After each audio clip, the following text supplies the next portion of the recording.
Bienvenue sur ma première vidéo YouTube dans laquelle on a testé plein de choses. C'est parti! Je me présente rapidement puisque c'est ma première vidéo, vous ne me connaissez pas.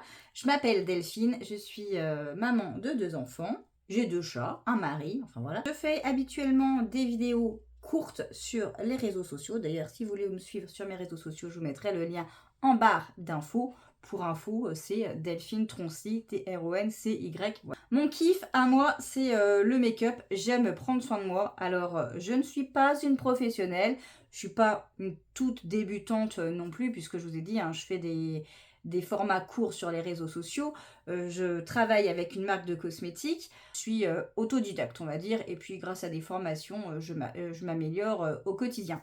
Ce que j'aime faire, moi, c'est tester des nouvelles astuces pour aller plus vite, pour un meilleur rendu. Alors, on va faire ça aujourd'hui. Aujourd'hui, on va tester plein de trucs que j'ai vu passer sur les réseaux et on verra si c'est des tops ou si c'est des flops. Mais avant de passer au make-up, ce qui est super important, c'est prendre soin de sa peau. Donc, première étape, le soin contour des yeux. Super important, quel que soit votre âge, pas si vous avez 12 ans. Donc, c'est bien à partir de 25 ans parce que la peau au niveau du dessous de l'œil, c'est ce qui va commencer à rider en premier. Alors, c'est pas grave d'avoir des rides, c'est des signes de la vie, c'est normal. Mais souvent, quand on se maquille, on n'a pas forcément envie de mettre cette partie-là en avant. Donc, ce que je fais, c'est que j'utilise une crème contour des yeux. Hop. J'applique la crème contour des yeux en premier, avant d'appliquer tous les autres soins, avant d'appliquer mon sérum. Parce que comme la peau du dessous de l'œil est assez fine, si on veut qu'elle absorbe tout le produit, ben, c'est pas la peine de mettre du sérum. Parce qu'en fait, le sérum est plus épais que cette crème-là. Et du coup, ça va pas forcément bien pénétrer. J'applique ensuite mon sérum. Et je passe ensuite à ma crème de jour. Toujours à la spatule. Alors, oui, je n'ai pas précisé, j'ai 42 ans. Donc moi, j'utilise des produits anti-âge. Ça fait 2 semaines que j'utilise cette gamme. Et franchement, je vois des résultats. Avant, j'avais une zone de sécheresse juste ici. Là. Et bah, depuis que j'utilise ça, franchement, j'ai plus ma zone de sécheresse. Et c'est plutôt cool. Parce que c'est quand même pas génial quand tu utilises un super fond de teint crémeux et tout. Et que tu as quand même ta zone de sécheresse ici. Je me recentre. Alors ça, me recentrer, c'est un des trucs que je dois faire le plus souvent. Pas forcément à l'image. C'est souvent, on me dit, en gros, il faut que je me canalise, que je me recentre. Parce que, juste pour info, comme ça, c'est dit, j'ai un trouble du déficit de l'attention avec hyperactivité que je ne me suis pas diagnostiquée toute seule. Je vous vois venir. Non, j'ai été voir une neuropsychologue. J'ai été diagnostiquée à l'âge de 40 ans, en gros. Donc, depuis que je sais que c'est ça, c'est pour ça que je suis bizarre, eh bien, je revis. Parenthèse fermée. Alors, après avoir fait nos soins, normalement, on doit appliquer une crème solaire, été comme hiver. Je vous avoue que c'est le truc que je ne fais absolument jamais, sauf depuis 4 jours. Parce que j'ai trouvé ça. C'est une crème solaire en stick. Et du coup, ça va ultra bien. C'est pas gras. C'est facile à appliquer. Et celles-ci, eh ben, elles sont juste trop bon. Elles sont le monoeil et franchement, j'adore. Normalement, on attend 15 minutes que tous les produits aient pénétré avant de se maquiller. C'est mieux. Donc aujourd'hui, je ne vais pas attendre parce que j'ai pas le temps. Je passe ensuite à ma base. Alors, ce qu'on voit bien fleurir sur les réseaux en ce moment, c'est toutes ces bases, vous savez, lumineuses, etc., qui donnent bonne mine et tout. Donc, on va tester. J'en ai une à tester. Perso, je l'aime bien. Je l'ai adoptée au quotidien. On voit bien que ça apporte du glow et pas du gras. Alors, si vous avez une peau grasse, c'est peut-être pas fait pour vous. Comme j'ai 42 ans, que j'ai une peau mature, ben, j'ai pas du tout la peau grasse. Quand on a une peau mature, la peau a plutôt tendance à sécher plutôt qu'à être grasse. On va tester un autre truc que j'ai vu sur les réseaux, c'est de faire genre peinture de guerre pour définir son visage. Donc avec un produit clair au niveau des cernes, du menton ici. Un produit foncé pour faire le tour du visage. Alors je ne mettrai pas ici parce que vous allez voir, j'ai une autre technique à vous montrer pour ce qui est de ce côté-là. Et un fond de teint à ma teinte. Alors moi j'utilise 3 fonds de teint. Juste avant, on va tester une technique que j'ai également vue sur les réseaux. C'est mettre du blush au niveau du dessous de l'œil pour éclairer cette partie du visage. Blush rose pétant. Alors, on en met comme ça. Je viens tapoter mon blush. Alors, c'est ni plus ni moins que de la colorimétrie. Hein. Quand vous mettez une couleur rosée comme ça au niveau du dessous de l'œil, ça va atténuer vos cernes s'ils sont colorés. Je vais appliquer mes couleurs claires. Donc, c'est un fond de teint crème.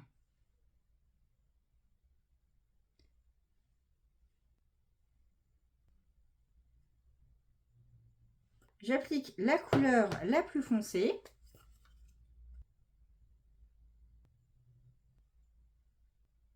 Vraiment pour contourer. Alors là, c'est pour rétrécir le front. Et là, c'est pour donner l'impression que j'ai pas trop ce double menton. Et sur le reste du teint, eh bien, mon fond de teint habituel.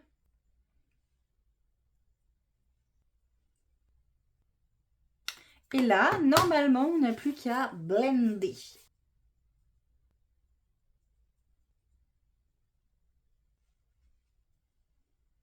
Ça permet comme ça de ne pas empiler les couches et qu'on ne nous dise pas « Oh là là, elle en met des couches et des couches et des couches ».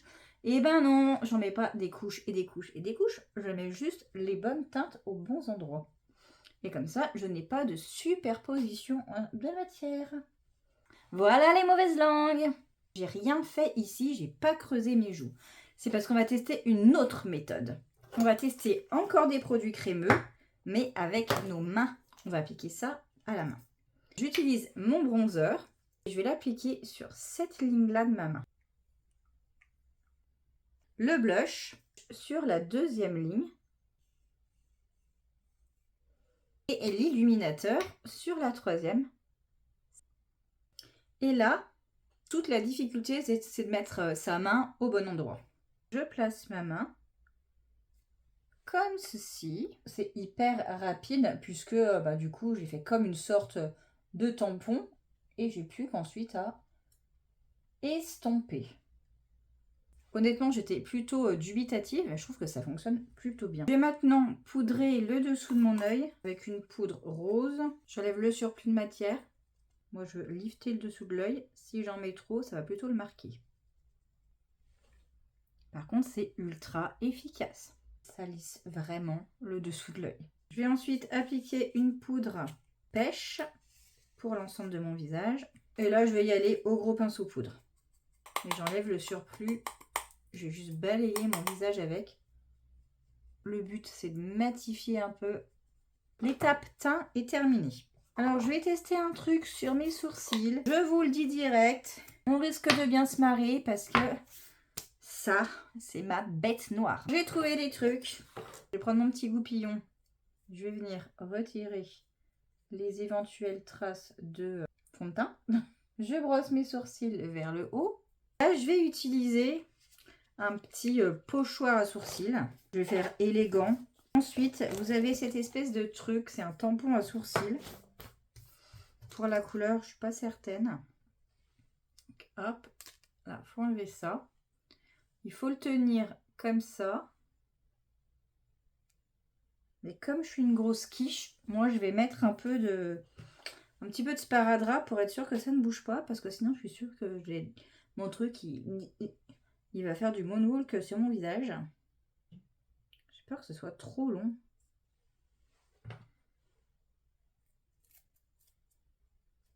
J'ai l'impression que cette forme, ça va pas aller.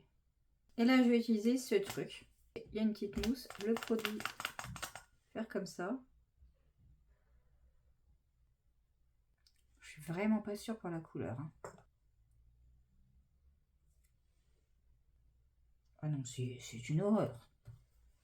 Je vais virer ça, là. Et après, on viendra rectifier avec un crayon sourcil. On va faire la même chose de l'autre côté.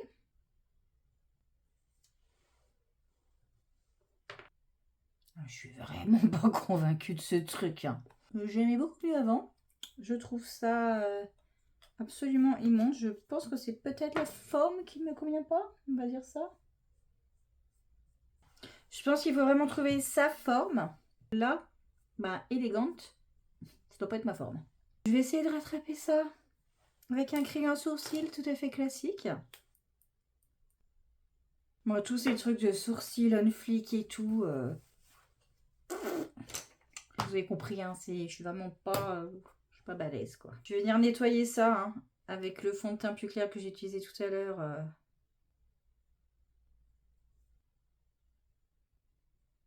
Alors, si certaines d'entre vous ont déjà utilisé ce genre de pochoir, si vous avez des astuces, commentez, hein. Alors, des commentaires bienveillants et constructifs. On va passer au reste. Les sourcils, c'est un échec. On va tester une petite astuce pour les yeux en utilisant une petite cuillère et une palette 4 couleurs. Je vais commencer par le marron. Je vais mettre ma cuillère comme ça.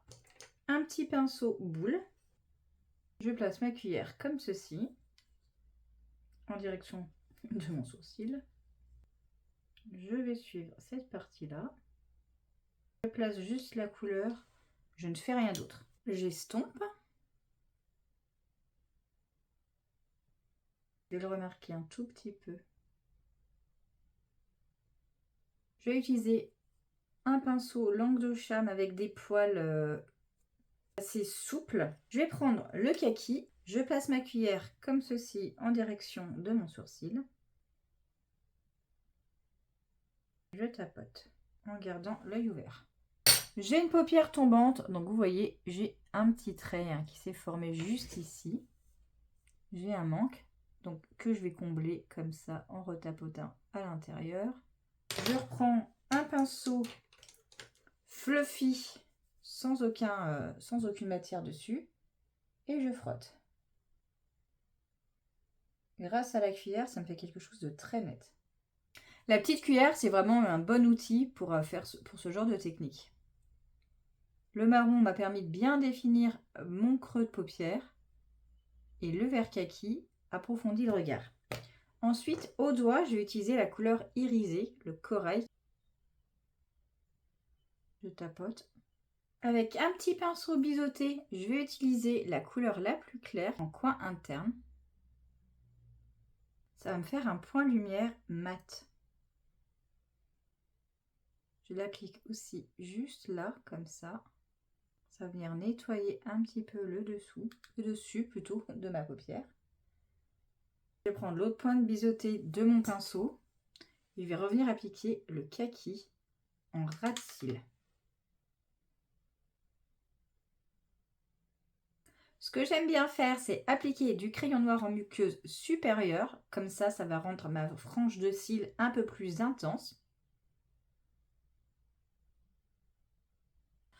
En muqueuse inférieure, je vais appliquer du marron. Pourquoi du marron et pas du noir? Parce que le noir va plutôt durcir le regard, le marron sera plus doux. Je trouve que le beige n'est pas assez intense en coin interne. Je vais remettre au doigt. Pour les cils, ce que j'aime bien, moi, c'est avoir des cils définis. Évidemment, vous pouvez utiliser le recours-cils en première étape. 1, 2 et 3. Mascara, moi j'aime bien utiliser celui-là. C'est un de mes mascaras chouchou. Il a 2 brosses, une grande et une petite. Comme ça, après, je vais pouvoir les définir. Je mets mon mascara, donc hop, comme ça. Moi, ce que je fais, c'est que je ne fais pas de mouvement de va-et-vient à l'intérieur parce que sinon, ça fait entrer des bactéries. On ne masturbe pas le mascara. J'utilise la petite crotte que j'ai au bout et j'applique en base de cils. Je prends un miroir, je me regarde en contrebas et j'applique la matière à la base de mes cils. Par-dessous et par-dessus. Et j'étire. Une fois que j'ai passé ma première couche avec la grosse brosse, je prends la petite brosse et je vais venir séparer mes cils. Faire du cil à cil.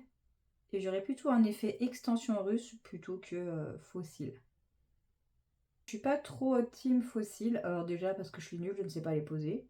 Je n'ai absolument pas la patience. Honnêtement, la plupart du temps, j'aime pas le rendu. Pour moi, ça fait trop. C'est trop pour moi. Chacune fait comme elle veut, comme ça lui plaît. Je dis pas que c'est moche, je dis juste que j'aime pas sur moi l'effet. Perso, je me verrais pas moi sortir avec des faux cils. Par contre, je me vois très bien avec un make-up coloré et tout, ça pose pas de soucis. Donc voilà, ça c'est une question de goût, hein. Sur les autres, ça me choque pas plus que ça. Des fois, je me dis, c'est dommage, tu vois.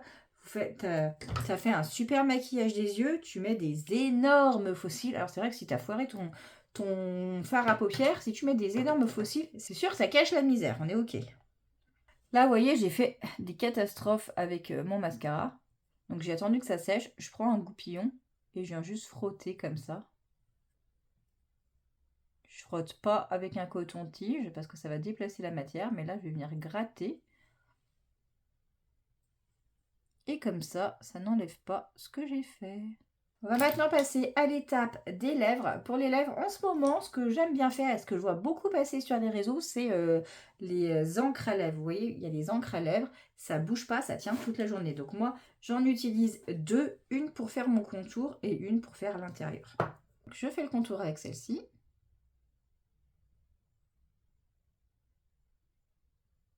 Alors un contour tout simple. Sur moi, je n'aime pas quand c'est overliné, vous voyez, quand on suit cette ligne blanche là, au lieu de suivre la ligne naturelle, et que du coup, ça donne l'impression d'avoir une bouche encore plus pulpeuse. Sur moi, je n'aime pas.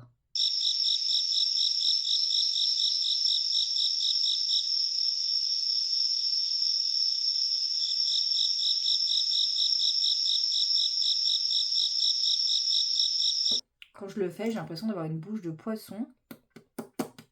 Et c'est pas trop mon truc. Ce qui est bien avec les encres à lèvres, c'est que ça bouge pas.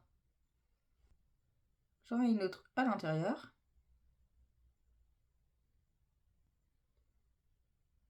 Je vais attendre que ça sèche. En attendant que ça sèche, je vais mettre un dernier coup de highlighter. Mais je vais mettre un highlighter en poudre.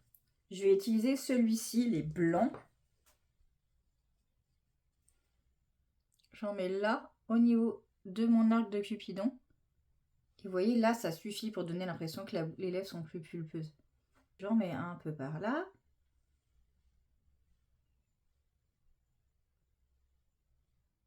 Au niveau du nez. Et de l'arcade sourcilière.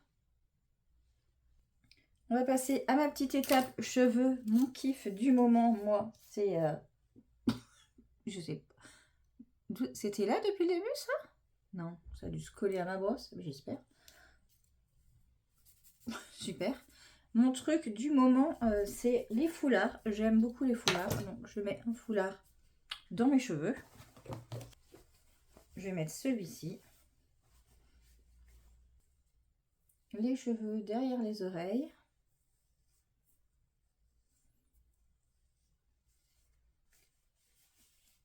Et le petit foulard sur la tête.